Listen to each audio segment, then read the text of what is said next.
Did you know that 50% of the people that start a fitness plan quit within the first 4 weeks? And do you know what the 4 most important reasons why? I'm going to be giving you the information on how to start and scale your fitness program for those over 40.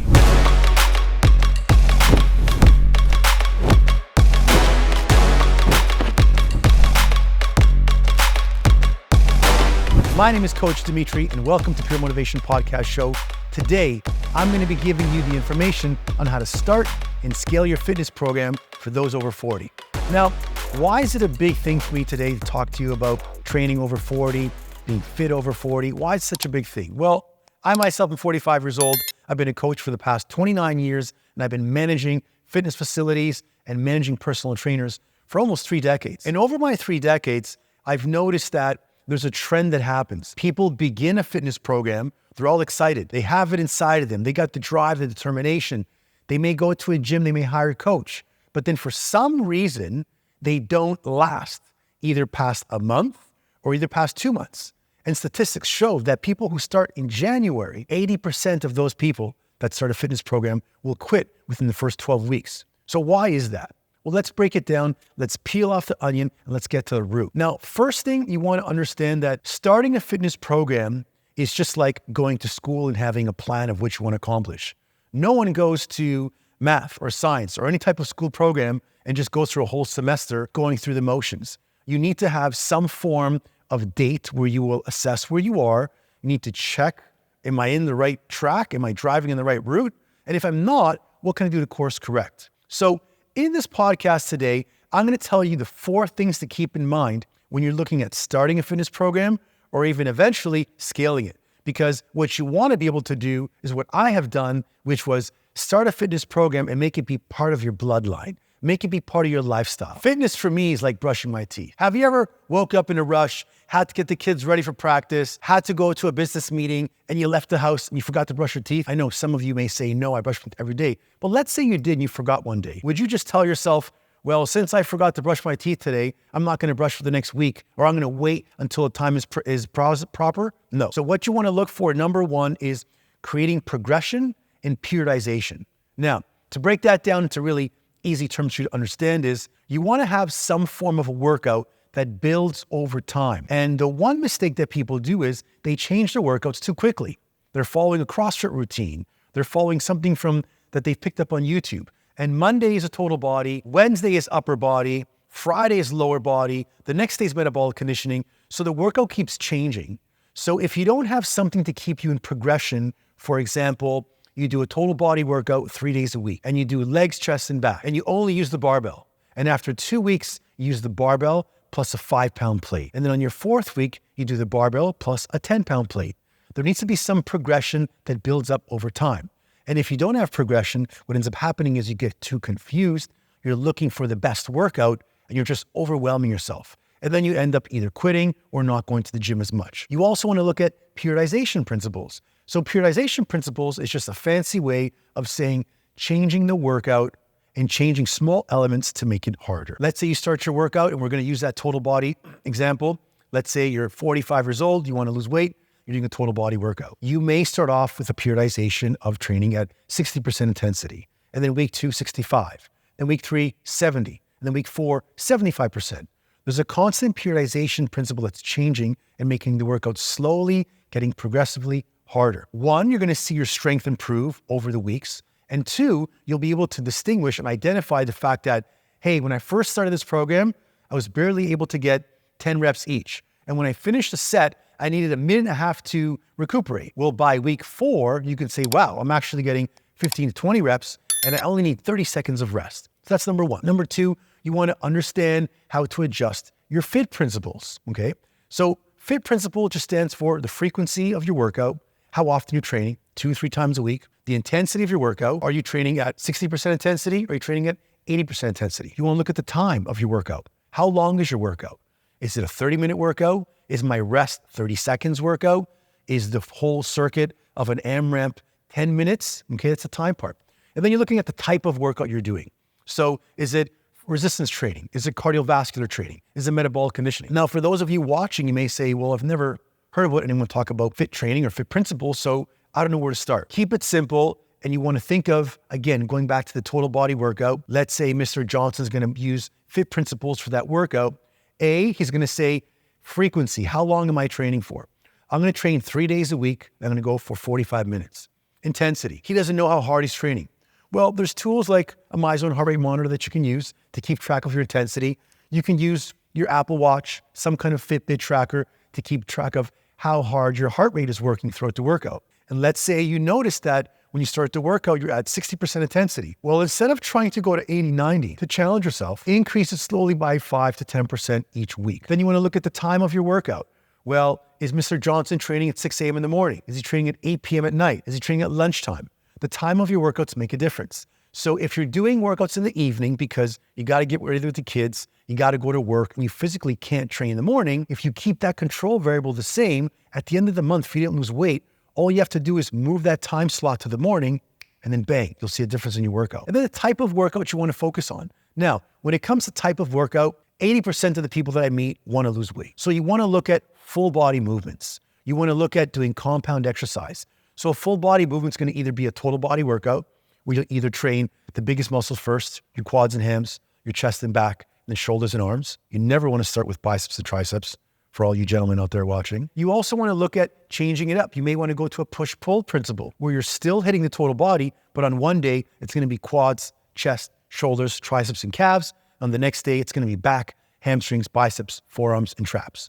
Okay? So the type of workout's going to matter as well. Those are the things you want to keep track, because if you can monitor these things, fitness will be a long-term goal. Remember, you're not training for a period of time in your life. If you want to have abs for the summer, you're not going to say, I'm going to work out for the next 4 months to see my abs. You're going to say, I'm going to work out for the next 40 years until I die, and they throw sand in my coffin. That is the lifestyle approach you want to use. And if you don't, trust me on this, your fitness is not going to last longer than a 90-day period. Now next, number 3, we want to look at tracking and visually observing your nutritional and your workout data, okay? A lot of people say, I don't have time to track. A lot of people say, I don't like tracking. I'm not a tracking person. I don't want to use an app. I just want to do my workouts freely. Your kids go to school, you work in a professional field, and if your boss or the teacher wants to tell you or your kids how well they're performing, how are they going to tell them if there's no way to track it? If there's no way to test your child or test your performance at the end of the month, how will you know it's working? So when everyone says to me, I don't need to track because I'm doing well with my eating, I know right away that they're doing something wrong and they have no clue what they're talking about. Tracking your food is going to help you train longer than 30, 60, 90 days, because you'll be able to monitor the trends that's happening in your lifestyle. You may try tracking your food and notice that at a certain calorie intake, you have no energy for your workouts. You may notice that by the time you get home from work, you're starving. So by tracking your food and tracking your data, you can look back and say, you know what, coach? I got pretty good results this month, but I had no energy. So then why don't we bump your calories up by 150? And at the end of your workout, we'll have you do 15 minutes of cardio. So we increase your caloric consumption, but then we increase your caloric expenditure. So you're still going to get the results you want, but you can track. Also, when it comes to workout-wise, people don't track stats. So I don't mean that you have to track every rep and every set, but think of things that you can track to make yourself feel proud and feel like you're accomplishing. One, you can track your human basic strength test. So if Mr. Johnson comes into the gym today and I'm going to say, hey, before you work out, let's just go to the floor and let's just do push-ups. Give me as many push-ups as you can for 60 seconds. Ready? Go.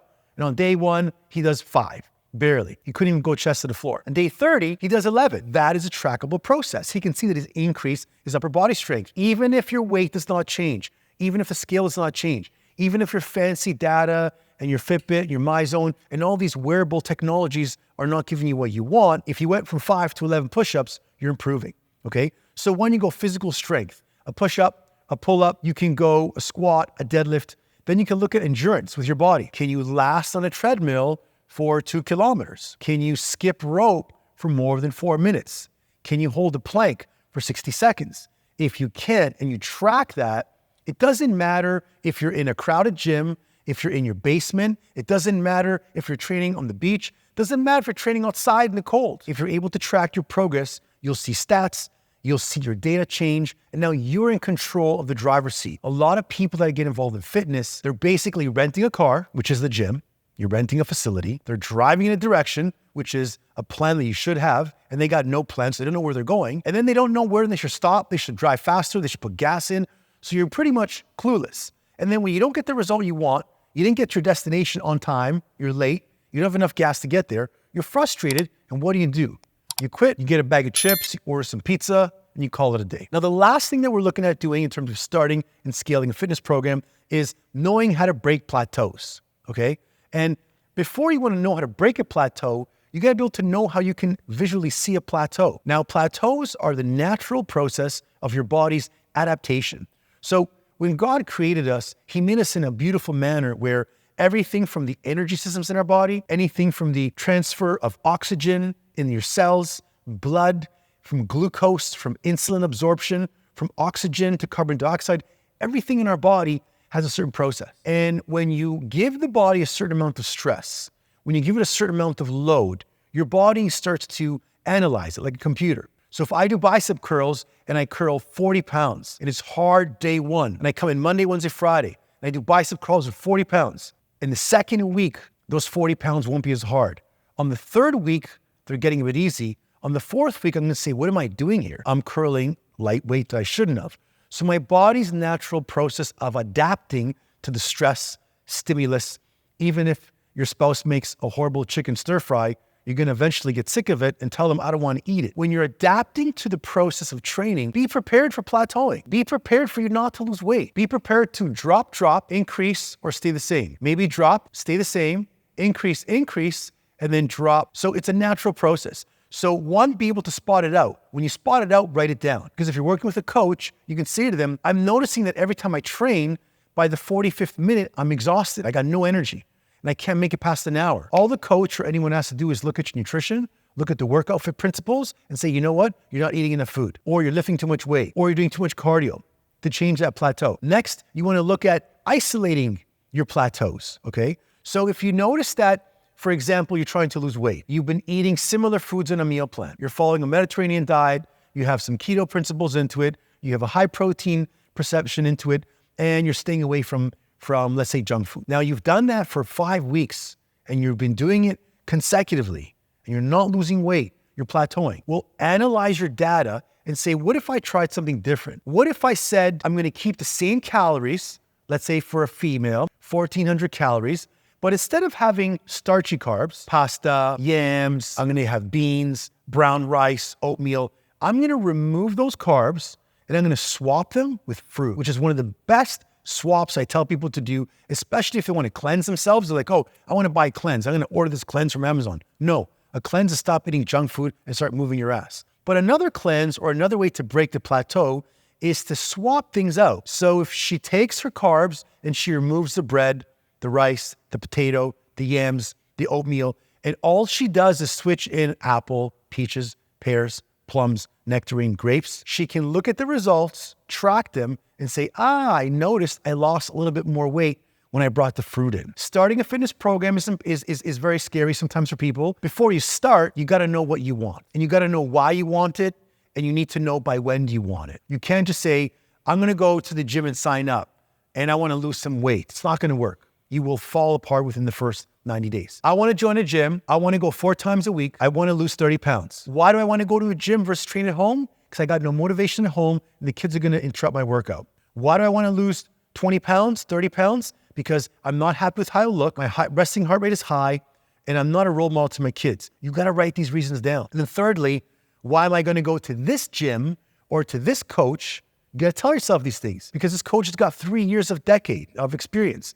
Or this gym specializes in this. Our fitness studio you see over here specializes in body type training. Other gyms specialize in, speed, sports specific. They got waterfalls, they got elevators, they got squash courts. Ours is gonna focus on body type specific training. So you have a niche, we'll try to help you out. So those are the things you kind of wanna look at over your program, whether you wanna start or scale a fitness principle in a workout. You wanna look at having a strong beginning where you're understanding your why. When do you want to have this by? I want to lose 40 pounds in 6 months. Why? Because it's important to me. That way, over the 6 months now, you can look back and say, do I have some kind of progression in my workouts? And if you're a beginner, progression could be this. I'm doing total body workout Monday, Wednesday, Friday. And at the end of the first week, I do 5 minutes of rower. At the end of the second week, I do 10 minutes of rower. At the end of the third week, I do 15 minutes of rower. And at the end of the fourth week, I do 20 minutes of rowing at the end of each session. That is progression. That's periodization. You're building up in the program, okay? You want to make sure that you're understanding how to adjust things and don't be afraid. And if you're not really sure, just think of the easy principles. Fit, frequency, how many times you work out, intensity, how hard is it, the type of workout. Am I using free weights? Am I using machines? Am I swimming and doing core? And then the time. How long is my workout? Is it a short, long workout as well? So in summary, remember, in any facet of life, whether it's your fitness, whether it's your finances, whether it's your family, whether it's relationships, whatever it is, you need to have a clear map of where you're going, why you're going there, and how you're going to get there, and even by when.